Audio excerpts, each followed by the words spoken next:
আজ আপনাদের কাছে হাজির হয়েছি মজাদার একটি ডিমের রেসিপি নিয়ে। রেসিপিটি হলো ভাপা ডিমের কারি। হ্যালো, আসসালামু আলাইকুম everyone, welcome back to my channel. আমি সাবিনা, আপনারা দেখছেন সাবিনা ক্রিয়েশন। আজ আপনাদের কাছে যে রেসিপিটি নিয়ে হাজির হয়েছি সেটি হলো ভাপা ডিমের কারি। রেসিপিটি শুরু করার আগে আপনাদের কাছে একটাই অনুরোধ, আপনারা যারা দেখছেন প্রথমেই একটি লাইক দিয়ে দেবেন আর ভিডিওটি স্কিপ না করে ফুল ওয়াচ দেবেন। তাহলে চলুন আমি দেখাই কিভাবে আমি এই রান্নাটা করলাম। প্রথমেই বলে দিই আমি এই রান্নাটা করতে কী কী ইনগ্রেডিয়েন্টস নিয়েছি। দেখুন আমি এই জিনিস নিয়ে নিয়েছি।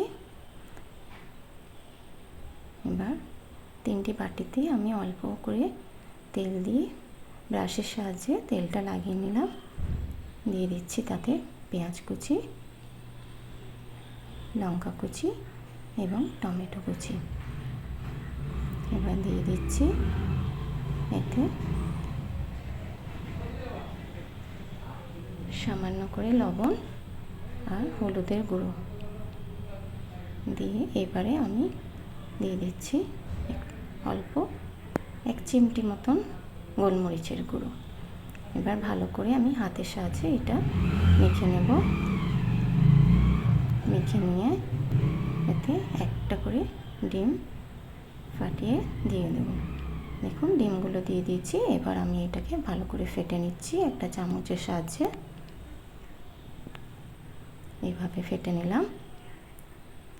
এবার ওভেনে আমি একটি হাঁড়িতে পানি দিয়েছি, তাতে দিয়ে দিচ্ছি একটি স্ট্যান্ড এবং স্ট্যান্ডের ওপর আমি বাটিগুলো বসিয়ে দিচ্ছি। দিয়ে দিলাম একটা ঢাকা। 10 মিনিট পর দেখুন আমি একটা চামচের সাহায্যে দেখে নেব ডিমটা হয়েছে কি না। দেখুন ডিমটা কিন্তু হয়ে গেছে। এইভাবে আমি কেটে ডিমগুলো সব একটা প্লেটে তুলে নিলাম। এবার একটি ফ্রাই প্যানে দিয়ে দিচ্ছি তেল। তেলটা গরম হতেই দিচ্ছি তেজপাতা, 2টি এলাচ, দারচিনি, দিয়ে দিচ্ছি এবার পেঁয়াজ কুচি। পেঁয়াজ কুচিটা একটু ফ্রাই হয়ে গেলে দিয়ে দিচ্ছি আদা রসুন বাটা আর টমেটো কুচি। এটা ভালোভাবে ফ্রাই করে দিয়ে দিচ্ছি গুঁড়ো মশলাগুলো, লবণ, হলুদ, জিরে, ধনে আর লঙ্কা গুঁড়ো। এরপরে দিয়ে দিচ্ছি হাফ বাটি দই। দইটা আমি খুব ভালোভাবে ফেটে নিয়েছি যাতে এটা ভালো করে মিক্স হয়ে যায়। এইভাবে আমি বেশ মশলাটা কষিয়ে নেব। দেখুন মশলাটা কষা হয়ে গেছে। এবার দিয়ে দিচ্ছি এতে আমি হাফ বাটি গরম পানি। গরম পানি দিলে কিন্তু টেস্টটা অসাধারণ হয়। এরপরে আমি ডিমগুলো দিয়ে দিচ্ছি আর দিয়ে দিচ্ছি 4টে পাকা লঙ্কা আর সামান্য গরম মশলা গুঁড়ো আর দিয়ে দিলাম একটু চিনি। চিনি দিলে যে কোনো রান্নার কিন্তু টেস্ট দ্বিগুণ বেড়ে যায়।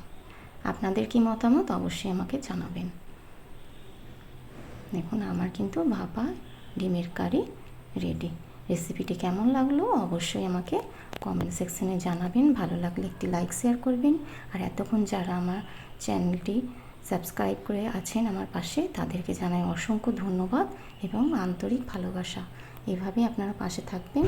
আর যারা চ্যানেলটি সাবস্ক্রাইব করেনি তাড়াতাড়ি সাবস্ক্রাইব করে অল বাটনটা প্রেস করে দেবেন, দিয়ে আমার সাথে বন্ধু হয়ে থেকে যাবেন। দেখা হচ্ছে আবার নতুন কোনো ভিডিওয়। ফিরে আসছি খুব তাড়াতাড়ি আপনাদের কাছে।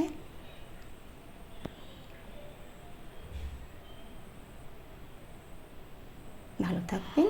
আল্লাহ হাফেজ।